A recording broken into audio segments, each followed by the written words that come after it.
जय श्री कृष्णा दोस्तों। बुलबुल की कहानियों में आपका स्वागत है।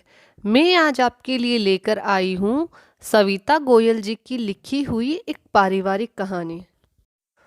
हद कर दी सुरभि की सास ने तो, जब देखो तब शिकायत। अरे अब बच्ची है, धीरे धीरे ही तो सब सीखेगी ना। पढ़ाई खत्म होते ही तो रिश्ता लेकर आ गए थे। उस वक्त तो मीठा बोल बोल कर कि हमें तो बस संस्कारी लड़की चाहिए, शादी के लिए जल्दी मचा दी। और अब उनकी शिकायतें ही खत्म नहीं होती। ये नहीं आता, वो नहीं आता, रिश्तेदारी निभानी नहीं आती। सच कहते हैं, सास तो सास ही होती है।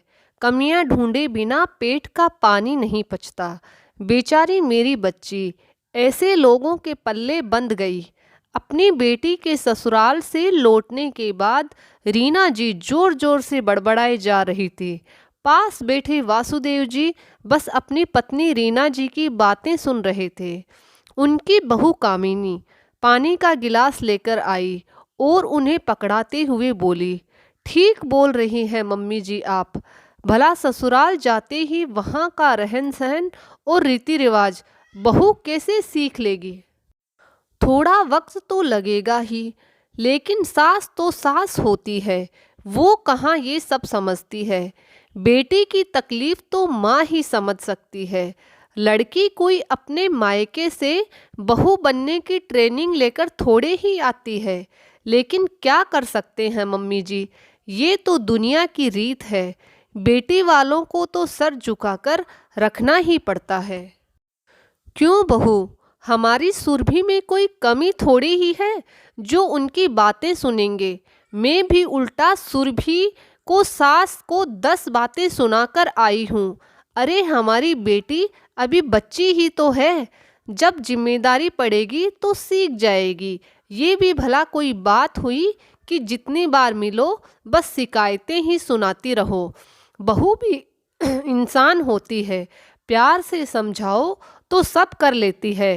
तमतमाते हुए रीना जी बोली, जी मम्मी जी, ये बात तो आपने सही कही। अब देखो मैं भी तो यहाँ आने के बाद सब कुछ सीख गई ना। नहीं तो मेरी माँ को भी ऐसे ही ताने रोज सुनने को मिलते थे। आप तो सुरभि की सास को 10 बातें सुनाकर आ गए, लेकिन मेरी माँ तो चुपचाप सर झुकाकर बस सुन लेती थी। बाद में मुझे ही समझाती थी कि धीरे धीरे सब ठीक हो जाएगा। वैसे ही देखना मम्मी जी, सुरभि की ससुराल में भी सब ठीक हो जाएगा। आप चिंता मत कीजिए, बोलकर कामिनी मुस्कुराते हुए कमरे से बाहर चली गई।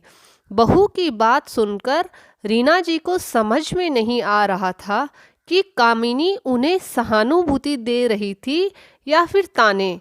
पास बैठे वासुदेव जी की ओर देखकर रीना जी बोल पड़ी, अजी ये बहू क्या बोल कर गई, आपको समझ में आया? भाई, घर में सबसे समझदार तो आप ही हैं। आपके रहते हमारी क्या मजाल जो हम कुछ समझे। वासुदेव जी हंसते हुए बोले। रीना जी ने गुस्से में तमतमाते हुए अपने पति की ओर देखा और फिर खुद बहू की बात समझने की कोशिश करने लगी।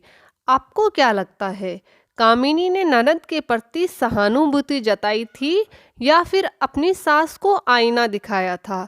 समझ में आए तो कमेंट बॉक्स में ज़रूर बताएं। तो दोस्तों, मेरी कहानी को सब्सक्राइब ज़रूर करें। जय श्री कृष्णा।